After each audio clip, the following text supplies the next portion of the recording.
tèmi ẹ káàárọ̀ ẹ káàsán ẹ káalẹ́ níbi tẹ́ ẹ ti ń gbọ́ mi o ìyẹn ó kún o ìyẹn ọ̀rá o adẹ̀kú ijọ́ mẹ́ta o báàlà ìkíni lẹ́kìtì o èmi olólùfẹ́ yín náà ni Ayaba Táíwò Adébáyọ̀ ọmọ Èkìtì kété èmi èjìrẹ́ òrìlà kí ọba ọmọ èmi ni mò ń kí yín o tí mo dẹ̀ wá lórí ètò wa ètò lédè Èkìtì ráńpẹ́ lẹ́ni ẹ jọ̀wọ́ lẹ́ni mo fẹ́ gbé fídíò kan sí o ọ̀rọ̀ nípa Alhaja wa Kaola Kafilat òun ni o tó bẹ gbogbo ènìyàn wípé ká jọ̀wọ́ o ká bá ń bẹ gbogbo àwọn ẹni tóun bá ti ṣẹ̀ ò kán dáríjì òun o ká dẹ̀ bá ń jẹ́ kí gbogbo àgbáyé rí fídíò yìí kò ń ṣe èmi ò lè gbé fídíò yẹn gẹ́gẹ́ bí wọ́n ṣe fi ránṣẹ́ sí mi àmọ́ ọ́díò ẹ̀ ni màá gbé torí copyright ẹ jọ̀wọ́ ẹ̀yin tèmi ẹ bá mi gbọ́ ohun tí Alhaja wí ní bíbà yìí o kẹ́ẹ̀dẹ̀ bá mi bá bẹ àwọn ènìyàn o ẹ má sọ wípé kí ni ti tèmi ti jẹ́ o pé bóyá èmi ò kì í ṣe ẹlẹ́sìn Islamic lóòótọ́ ẹlẹ́sìn Christian ni èmi o àmọ́ gbogbo ẹ̀sìn ni mo máa ń bá wọn ṣe ní tèmi torí mo ní àwọn ènìyàn mo ní àwọn ìyá mo ní àwọn alátìlẹyìn wa lórí ètò wa lédè Èkìtì tí wọ́n jẹ́ ẹlẹ́sìn Islamic àti wípé ètò wa ètò lédè Èkìtì Yorùbá a máa ń gbé àṣà àti ìṣe wa lárugẹ ni kò wà fún ẹnìkankan yàtọ̀ sí gbogbo wa pátápátá ní ilẹ̀ Yorùbá àti ibikíbi tá a bá ti ń gbọ́ èdè tiwa ní tiwa ẹ jọ̀wọ́ ẹ bá mi wo fídíò yìí kẹ́ẹ̀dẹ̀ bá mi kọ́mẹ̀ntì kẹ́ẹ̀dẹ̀ bá mi subscribe sí orí ètò wa o Ọlọ́run á ṣe nínú iṣẹ́ yín o ẹ̀yin tẹ́ ẹ ti subscribe àtẹ̀yin tẹ́ ẹ ṣẹ̀ tún fẹ́ subscribe gbogbo yín ló máa rí ajẹjẹun o ẹ ṣeun o ẹ bá mi wo fídíò yìí báyìí o. Ọlọ́run má ṣe wá lóní kébékébé èmi kì í so ní kébékébé mo sì mọ̀ Ọlọ́run lọ́ba tó ní gbogbo nǹkan lánìkápá ṣùgbọ́n gbà mí ìmọ̀ wà tó jẹ́ pé carelessness ó lè ṣe mùsùlùmí ní sùtá ó lè ṣe èèyàn sùtá téèyàn bá careless tí ẹ bá sì wòye pé let's be careful ìyẹn lè padà careless náà mẹ́sẹ̀gì yìí ni mo fẹ́ kí gbogbo ẹ̀yin èèyàn bá mi gbọ́ nítorí Ọlọ́run ọ̀rọ̀ yìí ẹ rí i pé à ń sọ̀rọ̀ àwọn alákìídà bọ́ọ̀ta níjó ní wọ́n ní wọ́n ti yọ mí ní Ummul Mu'minat àwọn sọ bẹ́ẹ̀ fúnra ara wọn Zainab wá bá mi gbé kínní yìí bọ́ síta wọ́n ní wọ́n ti yọ mí ní Ummul Mu'minat lẹ́yìn ìgbà tí wọ́n sọ bẹ́ẹ̀ tán òun ni mo lọ sọ́dọ̀ bàbá wa ìmáàmù ilẹ̀ Ìbàdàn bàbá wa chief imam of Badalad mo wá lọ bá bàbá mo ní bàbá ọ̀rọ̀ báyìí ni mo gbọ́ nínú Al-Qur'an Ọlọ́run ní in ja'akum fasiqun binaba'in ó ní fatabayyanu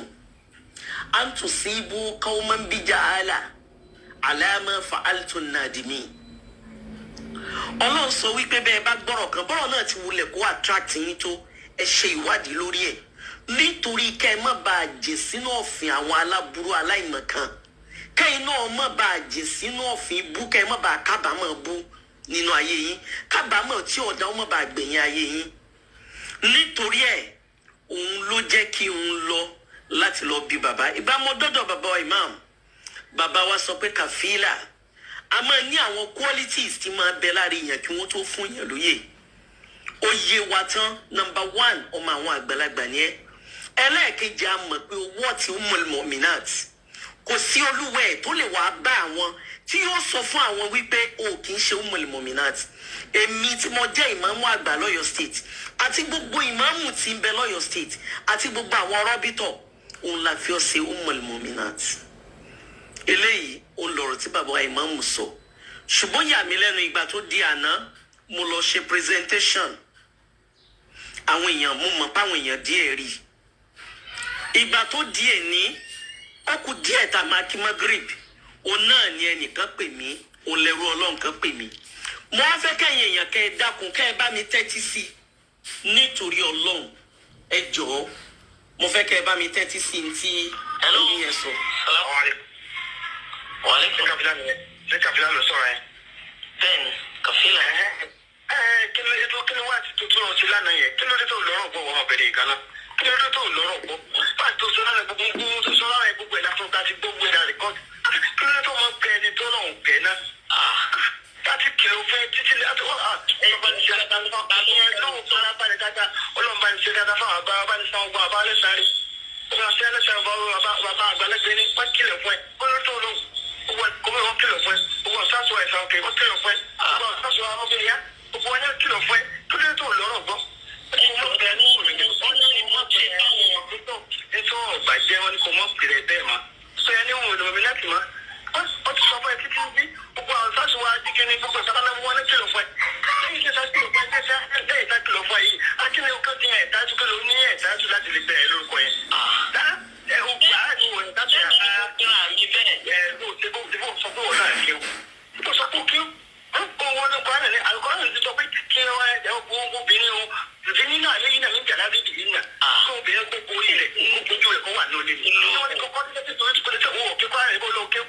gbogbo àbá ẹ̀ kìlọ̀ fún ẹ kí ló dé àwọn bàbá yẹn rẹ àdé àwọn bàbá yẹn náà bàbá tẹ bá ti bó fún ẹ wọ́n máa kàn wọ́n sí látara lẹ́yìn ilé ìta sọ fún ẹ lẹ́yìn tí gbogbo àbá kìlọ̀ fún ẹ àkọlẹ́tà ṣe tí ò lẹ́tà tá a fọṣẹ lẹ́yìn gbogbo tá a gbogbo ẹ̀ yẹn lẹ́yìn gbogbo tá a ṣe fún ẹ yìí tábà ẹni ìwé àtàbà ti pàdé a máa sọmọ́tò ẹ̀ náà ni o sọmọ́tò ẹ̀ náà tá a bá sọmọ́tò ẹ̀ tá a bá bẹ̀ kọ́ lábàá pàdé àlewà abá ẹ̀ nínú ilé gan kò lè sọ láti ṣe máa retí wa báyìí láti ṣe máa retí wa láti gbogbo fámìlì wọn pátápátá yá gbogbo fámìlì ẹ̀ ní ọkọ̀ ẹ̀ o tábà bẹ̀rẹ̀ tí a pẹ̀lú ẹ̀ nítorí lórí fámìlì mi ló kọ̀ mí. Hello. Wàlẹ́kùn kàbílà lọ sọ̀rọ̀ ẹ̀. Ẹ jẹ́ bá mi stop ẹ̀. Náà mo rò pé gbogbo ẹ̀yin èèyàn tí ẹ wà pẹ̀lú mi lórí ìkànnì mo rò pé ti gbọ́. Ọ̀rọ̀ tí àwọn alùsùnà sọ fún mi ní ìṣe àárín Maghrib nìyẹn kó tó di pé a kí Maghrib. Mi mọ̀ bóyá ẹ gbọ́ mẹ́sẹ̀jì yẹn dáadáa. Wọ́n ní lẹ́yìn gbogbo àwọn táwọn ti ṣe fún ọ ó sì tó ń takú náà. Ó pè mí ó ní ṣé kàfílà nìyẹn mo lé mi ni. Torí pé mo máa ń fún ẹni tó bá pè mí lórúkọ ní respect. Mo máa wò pé bẹ́ẹ̀ nìkan bá sọ pé kàfílà bóyá ẹni tó mọ̀ mí délédélé ni.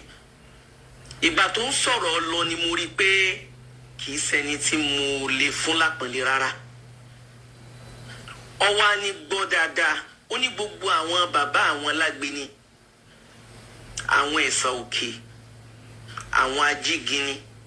àwọn amúbíẹ̀yà bó ṣe karúkọ wọn lẹ́nìyẹn. Ó ní kí ló dé tó o tún fi borí program lánàá tó o tún pèrè ní Ummul Muminat lẹ́yìn ìgbà tí wọ́n ti yọ kí ló dé tó ń pèrè ní tó jẹ́. Ó ní kàfílà wàá gbọ́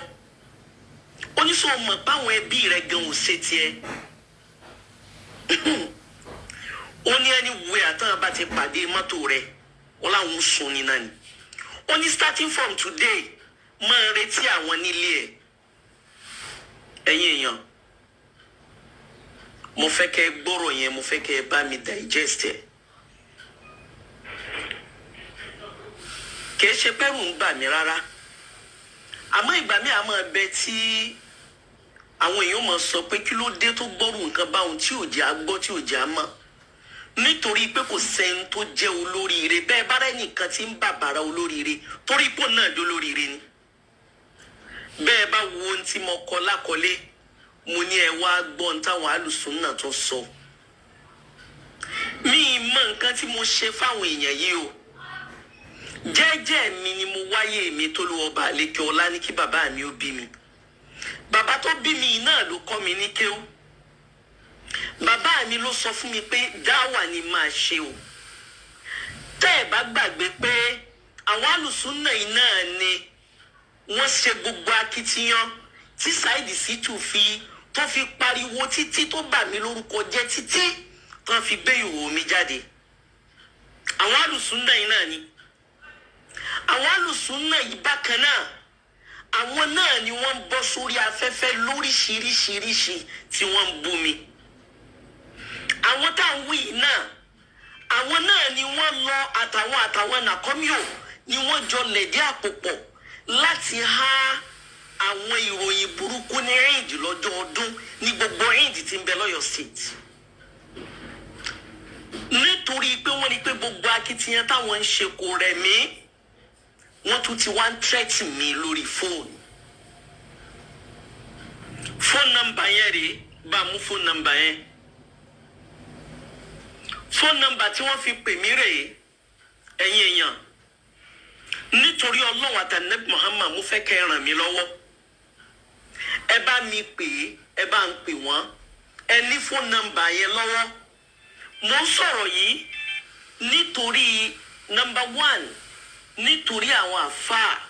bàbá wa ìmáàmù ẹ̀yin náà ń gbọ́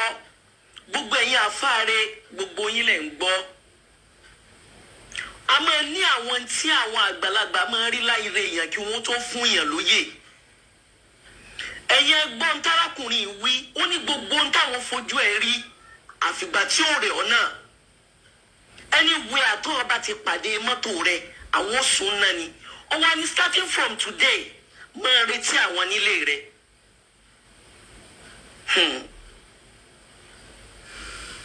Phone number yẹn rèé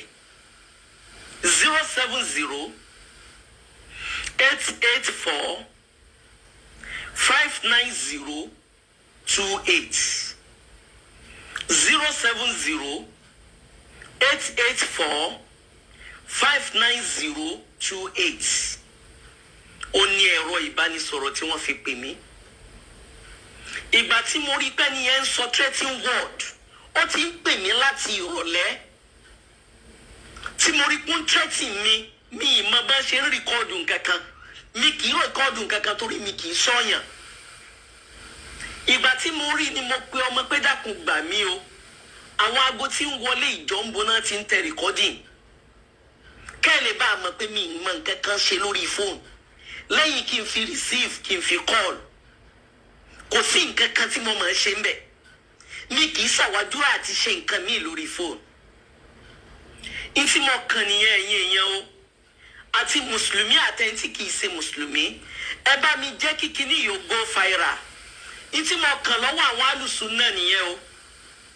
ìtí mo kàn lọ́wọ́ wọn nìyẹn o ọkùnrin tí wọ́n ń pè ní bàbá lágbé nìyẹn mi ì mọ́rí nǹkan kan òde mi rẹ̀ pọ̀ rí kò sí nǹkan kan muhammadu kankan ò sí láàrin èmi àti ẹ̀. Bẹ́ẹ̀ ni gbogbo àwọn tí wọ́n dárúkọ yìí àwọn kọ́ ni wọ́n dá mi mi sì mọ nǹkan kan nípa wọn. Bàbá tó kọ́ mi ní kéwúlà àfáà mi lọ mọ́dúrásà mi láyé rí. Bàbá mi ló kọ́ mi lẹ́kọ̀ọ́ kò sẹ́ni kankan tó ní right láti sọ fún mi wípé mi gbọ́dọ̀ ṣe dáwà mọ́. Ọ̀gọ̀rọ̀ àwọn èèyàn ni wọ́n ti gba Islam lára mi. Ọlọ́run ló mọ iye àwọn ẹ̀dá tọ́lọ́run ti sọdọ̀ lóríire látara mi. Ẹ̀yin kọ́lẹ̀ lé mi 13 yẹ ẹgbẹ̀rún yín wọn bí dáa tó bẹ́ẹ̀. Mo ń sọ yín nítorí kẹ́yìn èèyàn ó lè bá a gbọ́ torí kẹ́ ẹ lè bá a gbọ́. Ṣé ẹ mọ bí wọ́n ṣe bà mí lórúkọ jẹ́ tó lágbàáyé tó jẹ́ ikọ̀ ẹ̀sì àwàdà is a global calamity. Ẹ̀yin náà ó yí everybody pé wọ́n try láti threaten mi globally wọ́n blackmail mi globally mi torí ẹ̀ kí n dààmú mo ń ṣe dáwà mi lọ mi ò jọ affect mi. Ìgbà tí wọ́n kẹ́fín wípé mo wà nínú oyún òun ni wọ́n gbénú dítì mi jáde kó tó di pọ́lọ́ fi dókítà mi kẹ́ mi oríṣiríṣi ìbàjẹ́ ni wọ́n ṣe.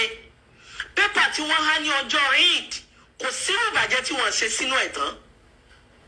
mi torí ẹ̀ sọ nǹkan kan lẹ́yìn pé ọ̀rọ̀ tí mo ti bí bàbá wa imam tí bàbá ti ní kàfílà wà la bí ọlọ́mọ ṣe tiẹ̀ Ummul Mu'minat ni ẹ́ mo wò í pé ariwo ọjà lọ́rọ̀ wọn. Ìgbà iná tí wọ́n ń tẹ́tì mi lórí fóònù kẹsẹ̀ voice ẹyọ kan yẹn ni o ó pọ̀ tí wọ́n ń sọ tó ipi sí kàfílà nìyẹn tí wọ́n dẹ̀ ń repeat nǹkan kan náà. Ẹ̀yin èèyàn ẹ jẹ́ kó go viral nítorí Ọlọ́run àtànábì ẹ bá mi share rẹ̀ ẹ gbà mí káàkiri gbogbo tí jáyé o gbogbo ẹ̀yin mùsùlùmí ẹ gbà mí o ẹ̀yin ẹlẹ́sìn mi ẹ gbà mí o. Wọ́n fẹ́ ronú àti lé mi wọlé torí àwọn ọmọbìnrin míì tí wọ́n ń bọ̀ lẹ́yìn ni o. Mi mọ tí mo rà ń gbá wọn tí wọ́n fẹ́ pa mí o. Jẹ́jẹ́ mi ni mò ń ṣe Islam mi ìdílé olówó kankan rí o. ìbá ìrànlọ́wọ́ lọ́dọ̀ ẹnì kankan rí láyé ọjọ́ mo ti bẹ̀rẹ̀ ayé o mo ṣe wàhálà kí n tó rówó ni o mo ṣe ìgbìyànjú kí n tó rówó ni o ọjọ́ mo ti bẹ̀rẹ̀ dáwà mi ìgbà kó bọ̀ lọ́wọ́ ẹnikẹ́ni fún dáwà rí bó ti wulẹ̀ kó dìnà tó owó ara mi ní fi ra epo sí mọ́tò tí ń fi lọ jíṣẹ́ Ọlọ́run o ẹ gbà mí lọ́wọ́ àwọn kìíní yìí o eléyìí ni mo ní kí n sọ fẹ́yìn èèyàn ní gbogbo ibikíbi tọ́lọ̀ ní kẹ́ ẹ ti máa gbọ́ mi eléyìí ni mo ní kẹ́ ẹ gbọ́ kí sọ̀rọ̀ tó pọ̀ jù nínú alukur'an eléyìí ni mo ní kẹ́ ẹ gbọ́ kí sọ̀rọ̀ tó pọ̀ jù nínú alukur'an Ọlọ́run sọ pé ba'da a'udhu billahi minash shaitanir rajim Ọlọ́run ní kul lan yusibana illa ma kataballahu lana ẹnìkan ò lè fara ní ẹnìkan tó bá yàtọ̀ sí nira àtọ̀dọ̀ Ọlọ́run wa huwa maulana torí Ọlọ́run lọ́ba tó ní wa wa 'ala Allahi falyatawakkalil mu'minin Ọlọ́run ni mo gbára lé òun náà ní sì máa sìn òun ní máa bẹ̀ ẹ̀yin bàbá mo sọ ẹ̀yin agbófinró tẹ́ ẹ bá ń gbọ́ mi mo sọ pẹ̀lú ògo Ọlọ́run àtàánú ẹ̀ àwọn tó bá yẹ pẹ̀lú ògo Ọlọ́run yóò bẹ̀rẹ̀ mo ní pé kẹ́ ẹ gbọ́ ni Ọlọ́run ní padà lẹ́yìn wa Kafila ló kọ mi ọmọ Sheikh Abdulkarim Ahmad Rufai Ummul Mu'minina wal Mu'minat for your state ìwọ̀n bá tí mo fẹ́ kẹ́ ẹ gbọ́ nìyẹn ẹ bá mi jẹ́ kí kinní yóò go viral ẹ jẹ́ kó rìn káàkiri tẹ́ ẹ bá fẹ́ kí n tún play bóyá kí n tún play bóyá kẹ́ ẹ gbọ́ voice yẹn lẹ́ẹ̀kan sí kẹ́ ẹ lè mọ bí wọ́n ṣe ń fún mi ní threatening word wọ́n kọ lẹ́tà wọ́n fi ń threaten mi wọ́n sọ̀rọ̀ wọ́n ń threaten mi gbogbo aburú ẹgbọ́n tó sọ ó ní gbogbo nǹkan làwọn ti ṣe fún ọ táwọn rí pé ó rẹ̀ ó ní ẹni wé àtọ́wọ́n bá ti rí mọ́tò rẹ tó kọ Ummul Mu'minat sí àwọn sùn mọ́tò náà ni ó ní starting from today mi ì mọ̀ mọ́ tó ó nìyẹn o